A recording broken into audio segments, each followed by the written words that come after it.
À travers la Bible, une série d'enseignements tirés de la Bible, préparée par le docteur Vernon McGee du ministère Through the Bible, produit par Transworld Radio.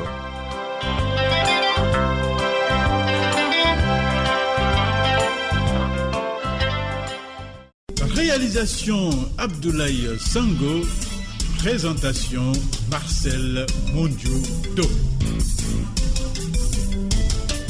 Bonne écoute à tous. La route dans ce monde est obscure, tout est noir. Parce qu'il m'aime, le Christ Jésus se rapproche de moi et me rassure. Il me conduit dans sa main sûre, dans son amour. Le programme à travers la Bible que nous suivons est tiré de Romains 3, versets 21 à 31. Visitez-nous à l'adresse suivante: Transworld Radio Burundi, Rohero, avenue de la JRR, numéro 27, Bujumbura. Vous pouvez aussi nous contacter via WhatsApp, SMS, appel au numéro 71 650 650. Email twrburundi@gmail.com. YouTube, Facebook, Twitter, TWR Burundi. Retournons au pied de l'apôtre Paul. Laissons-le nous parler personnellement du Christ, le divin maître.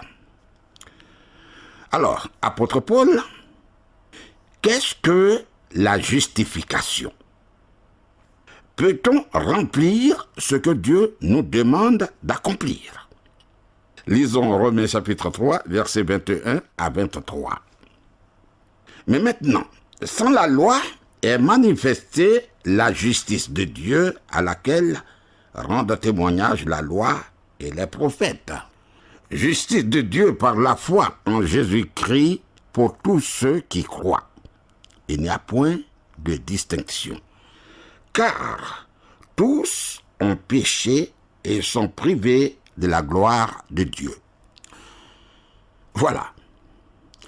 La justice de Dieu signifie une justice que Dieu accorde. Ce n'est pas la justice de l'homme, car nous n'en avons même pas. C'est la justice que Dieu nous donne. Christ est devenu justice. En 2 Corinthiens chapitre 5, verset 22, il est dit avec précision: celui qui n'a point commis le péché, Dieu l'a fait devenir péché pour nous, toi et moi, afin que nous devenions en lui justice de Dieu. C'est l'œuvre de Dieu et non pas des hommes. Et puis cela ne vient pas de la loi. Ce n'est pas en faisant quelque chose qu'on l'obtient. Non, non, non, non, non. Cette justice s'obtient seulement par la foi et non pas par les œuvres. Lisons Romains chapitre 3, verset 24. Et ils sont gratuitement justifiés par sa grâce, par le moyen de la rédemption qui est en Jésus-Christ. Gratuitement est le mot traduit dans Jean 15, verset 25 par sans cause. Sans cause. Le Seigneur Jésus dit qu'ils l'ont haï sans cause, sans aucune raison.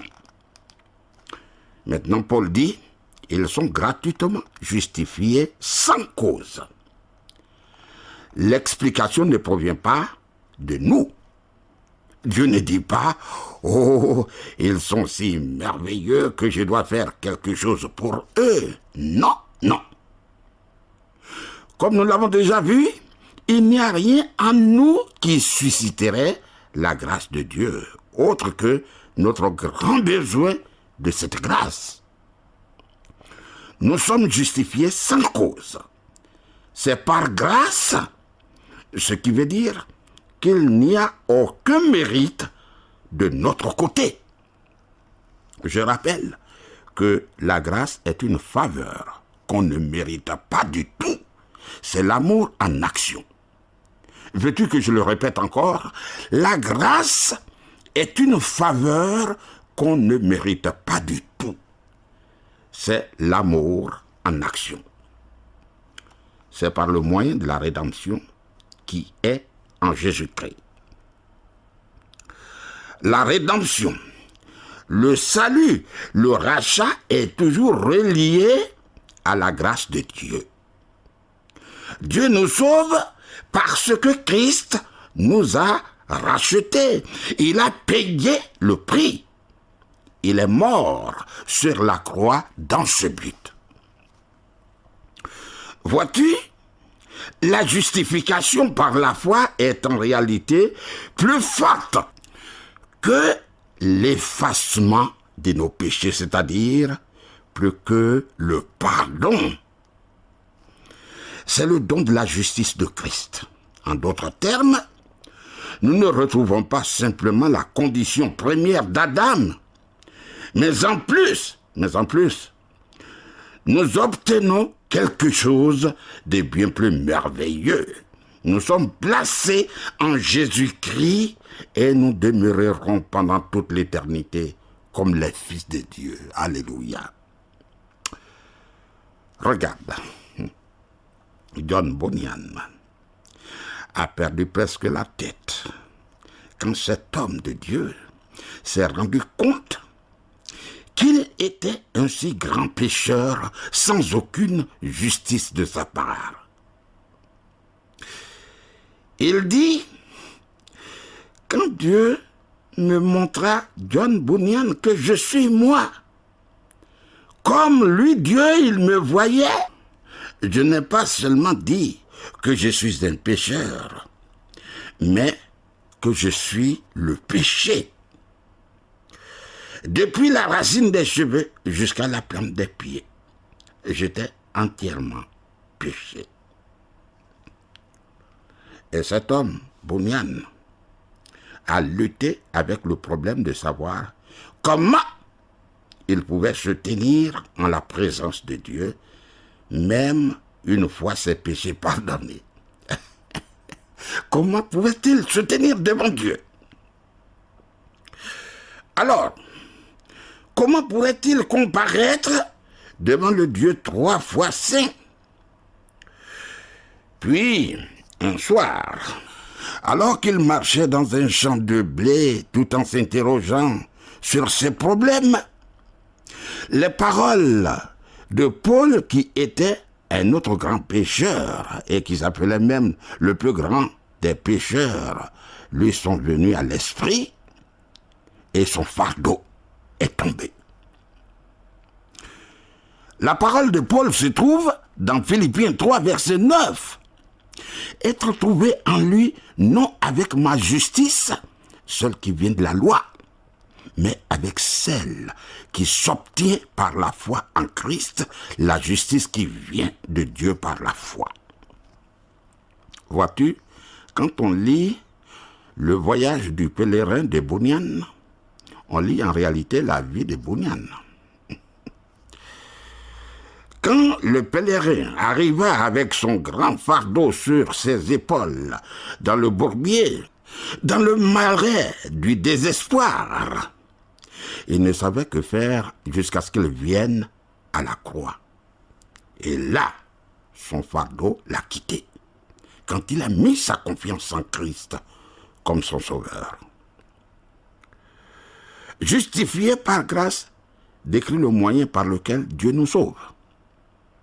C'est la fontaine d'où coulent les eaux vives de Dieu dans cette ère de grâce. Et ainsi, à cause de ce que Dieu a fait, le don de son Fils pour mourir sur la croix, Dieu peut nous sauver par grâce.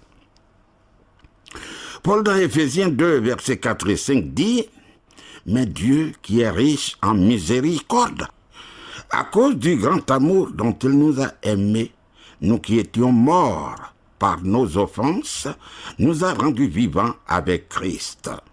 C'est par grâce que vous êtes sauvés. » Aujourd'hui, le Dieu saint est libre de répondre à nos besoins. Oh, comme il est merveilleux de connaître le Dieu saint qui est libre de sauver ceux qui placent leur confiance en Jésus-Christ.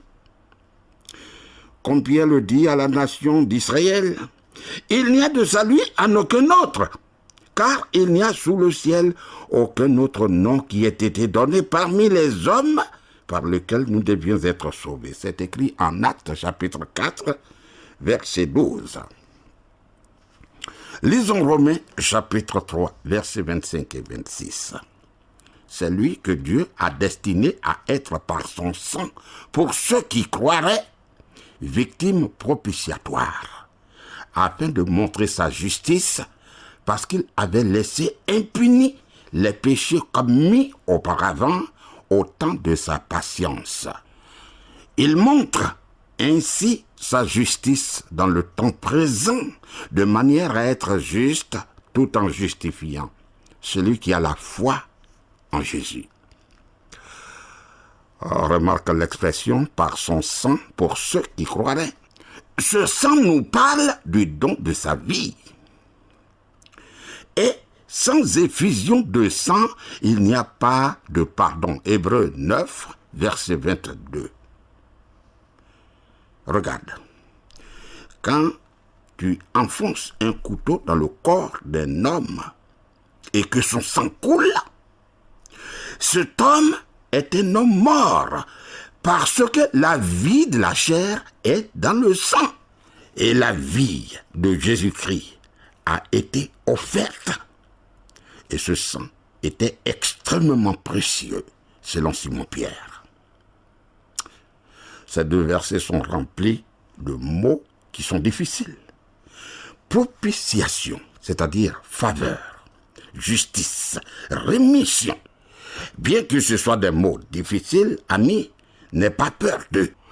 Parce que nous y trouvons ce que Calvin appelait la substantifique moelle de la théologie.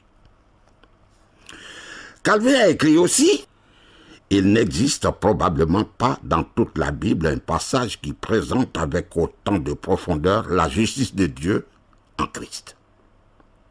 Paul dit: c'est lui que Dieu a destiné. C'est lui que Dieu a destiné. Dieu est le seul et unique architecte du salut. Il est celui qui, aujourd'hui, peut sauver. Toi et moi, nous le pouvons. Aucune religion et aucune église ne peuvent sauver. Paul dit aux Corinthiens: et tout cela vient de Dieu qui nous a réconciliés avec lui par Christ. 2 Corinthiens 5, verset 18. Il a fait, et tout ce que le Saint-Esprit nous demande de faire aujourd'hui est de nous réconcilier avec lui aujourd'hui. Nous n'avons rien à offrir pour apaiser, adoucir le cœur de Dieu. Cher ami, le cœur de Dieu est déjà adouci. Tout ce que nous devons faire est de venir à lui. Il est réconcilié avec toi. Il te dit: sois réconcilié avec Dieu.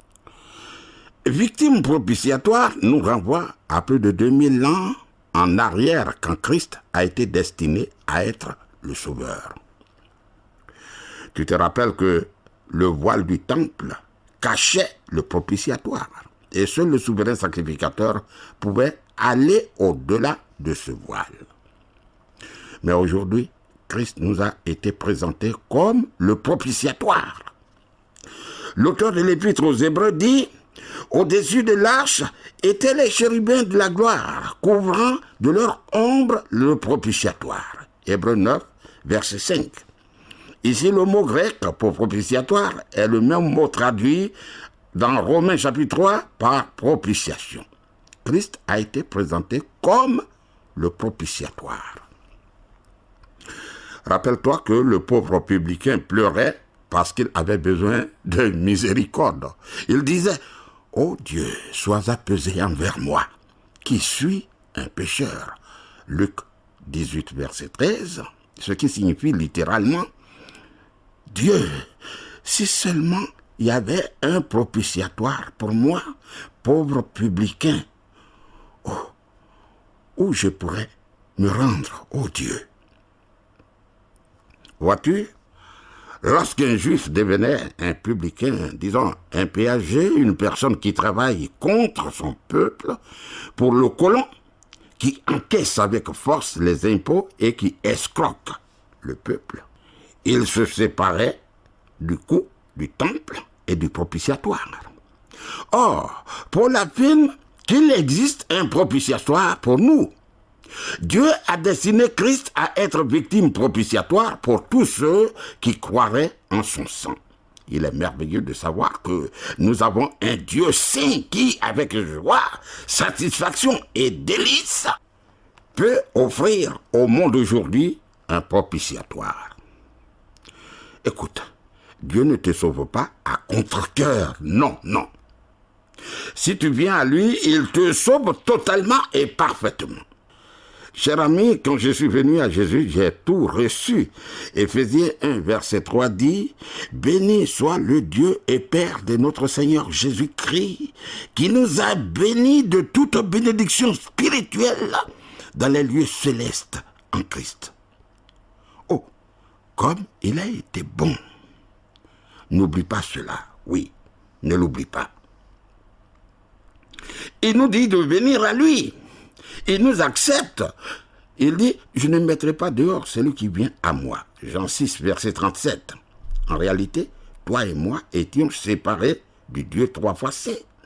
Mais le sang de Jésus-Christ nous a maintenant ouvert le chemin d'accès jusqu'à lui. L'expression afin de montrer sa justice parce qu'il avait laissé impunis les péchés commis auparavant. Amis, cela ne concerne pas tes péchés et les miens commis dans le passé, mais les péchés de ceux qui ont vécu avant la croix. Sache que dans l'Ancien Testament, les gens apportaient un petit agneau. Et je suis certain que tu n'apportes pas à l'église un petit agneau pour l'offrir en sacrifice, n'est-ce pas? Aujourd'hui, ce serait péché d'agir ainsi. Mais à cette époque, avant la venue de Jésus-Christ, c'est ce que l'on devait faire, selon la loi. Or, ce petit agneau indiquait la venue de Jésus-Christ. Au fond, personne à cette époque ne croyait que ce petit agneau pouvait ôter les péchés. Suppose que tu aies été là quand Abel apporta un petit agneau à Dieu. Tu lui dises, Abel, crois-tu que ce petit agneau va ôter ton péché? Il aurait sans doute répondu, ben non, non. Et tu aurais dit, alors pourquoi l'apportes-tu? Sa réponse aurait été la suivante. Dieu l'a exigé. Dieu nous a ordonné de l'apporter. Hébreux 11, verset 4 nous dit, c'est par la foi qu'Abel offrit à Dieu un sacrifice plus excellent que celui de Caïn. En d'autres termes, il l'a fait pour obéir à une révélation de la part de Dieu, car la foi vient de ce que l'on entend, et ce que l'on entend vient de la parole de Dieu. Romains 10, verset 17. Abel apporta ce sacrifice à Dieu parce que Dieu le lui avait ordonné. Tu aurais pu dire à Abel, à ton avis, qu'est-ce que Dieu a en tête? Je pense qu'il aurait répondu ceci. Dieu a dit à ma mère qu'un sauveur allait venir. Nous ignorons quand, mais jusqu'à ce qu'il vienne, nous devons ainsi agir par la foi. Ainsi, les péchés commis dans le passé signifient que jusqu'à ce que Christ vienne ici-bas mourir sur la croix, Dieu sauvait les croyants à crédit. Le Seigneur sauvait à crédit. Dieu ne sauva pas Abraham parce qu'il apporta un sacrifice, non. Dieu ne sauva aucun d'entre eux sur cette base. Le sacrifice requis préfigurait Christ. Quand Christ vint, il paya pour tous les péchés du passé et aussi pour les péchés commis après la croix. Maintenant, Paul pose une question. Romains 3, verset 27. Où donc est le sujet de se glorifier? Il est exclu. Par quelle loi? Par la loi des œuvres? Non, mais par la loi de la foi. Voilà. Si Dieu te sauve par la foi en Christ et non par tes mérites ni par tes œuvres, Où est le sujet de te glorifier? De quoi toi et moi pouvons-nous nous vanter? De quoi? Nous ne pouvons même pas mettre en avant une doctrine saine. Nous ne pouvons nous glorifier de rien aujourd'hui, toi et moi. Paul demande, où donc est le sujet de te glorifier? Et il répond à cette question. Non, il est exclu. Par quelle loi? Par la loi des œuvres? Non, mais par la loi de la foi. Par la loi de la foi. Le mot loi, dans le premier exemple, ne se limite pas à la loi de l'Ancien Testament, mais signifie le principe même de la loi, de toute loi, de tout ce que tu peux faire, de toutes tes actions. La deuxième référence à la loi exclut, rejette la loi de l'Ancien Testament et signifie simplement une règle ou un principe de foi. En d'autres termes, Dieu choisit de sauver l'humanité non sur la base des œuvres, mais sur celle de la foi en ce que Christ a accompli pour nous. Donc, nous n'avons pas à nous en glorifier. Romains 3, 28, car nous pensons que l'homme est justifié par la foi sans les œuvres de la loi. Ce n'est ni une conclusion, ni un résumé des propos de Paul. Au contraire, il explique pourquoi se glorifier est totalement exclu. Pourquoi en est-il ainsi? Parce que l'homme est justifié par la foi. Maintenant, Paul n'enfonce pas seulement le clou, mais il retourne la planche et il plante le couteau dans le dos de la planche. Écoute, Romains chapitre 3, verset 29. Ou bien, Dieu est-il seulement le Dieu des Juifs? Ne l'est-il pas aussi des païens? Oui, il est aussi des païens. En d'autres termes, Dieu appartient-il aux Juifs seulement et pas aux païens? Et Paul répond, oui, il est aussi le Dieu des païens. Écoutons ceci. Il s'agit d'un argument puissant. Paul dit, si la justification s'obtient par la loi, alors Dieu appartient aux Juifs.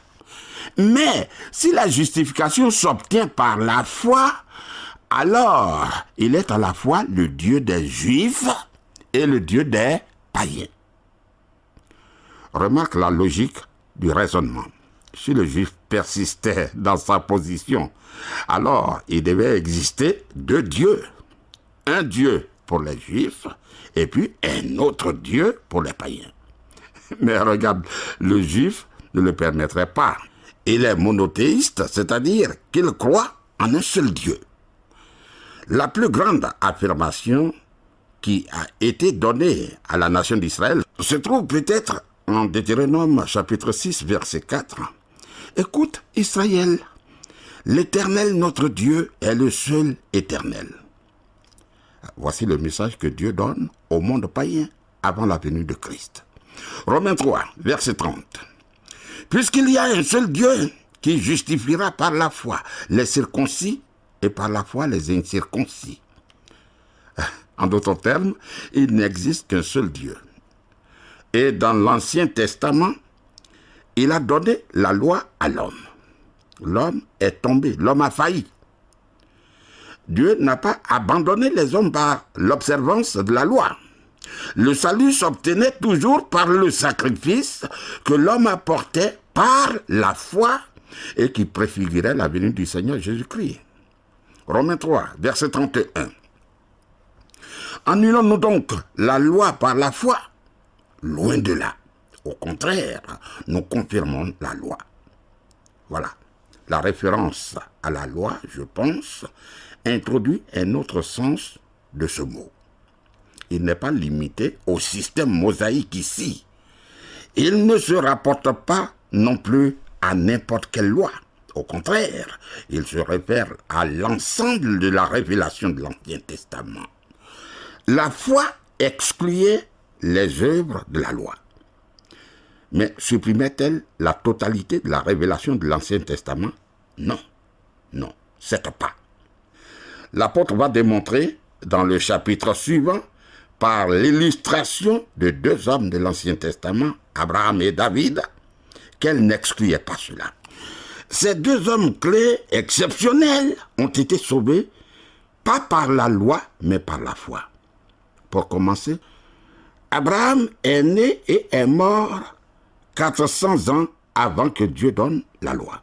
Il n'a pas vécu sur la base de la loi de Moïse, puisqu'elle n'existait pas à son époque.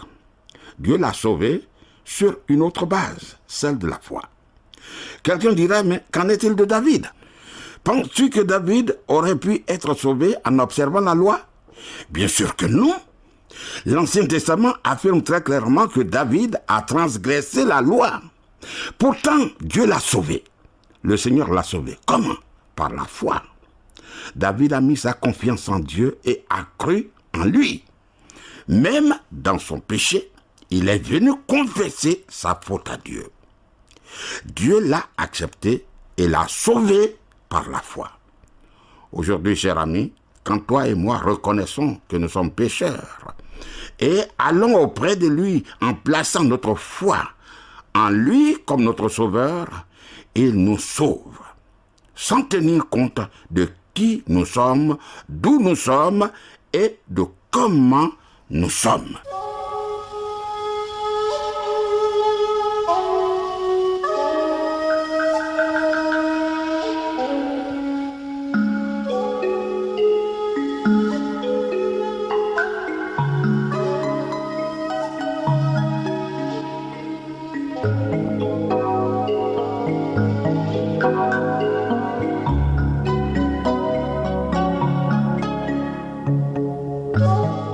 Dieu nous sauve par grâce, nous y reviendrons. Que Dieu soit avec toi. À bientôt. Pour réécouter les programmes, rendez-vous sur le site web de À travers la Bible, ttb.twr.org. Cliquez sur les langues en haut à gauche et sélectionnez la langue française. Vous pouvez écouter les programmes d'aujourd'hui ou même des programmes antérieurs sur le site web ttb.twr.org. Pour réécouter les programmes, rendez-vous sur le site web de À travers la Bible, ttb.twr.org. Cliquez sur les langues en haut à gauche et sélectionnez la langue française. Vous pouvez écouter les programmes d'aujourd'hui ou même des programmes antérieurs sur le site web ttb.twr.org.